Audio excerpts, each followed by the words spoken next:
Let me show you this race car track set. So it comes with these cutouts you can put on the course, cardboard, little polar bears. So you put them on the side, and this one the cars go through it. And it comes with one extra car, so it has 3 cars. You could only use 2 on the track since it only has 2 little lanes. But it comes with 3 cars, and they're magnetic.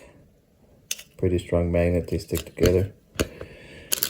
The controls, all the tracks, the power cables, the loop-de-loops.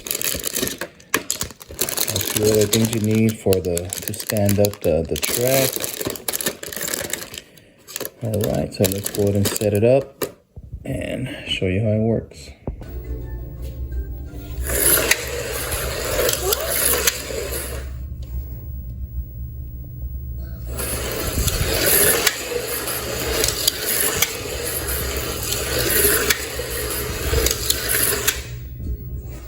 So as you can see right here, it counts the laps.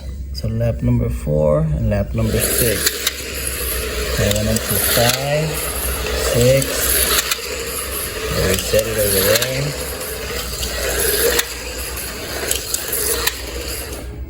And to adjust the speed is this little knob down here. Right there. So if you turn it all the way up, closest to the controller, that reduces the speed. If you put it, open it up, and make it longer, that goes faster.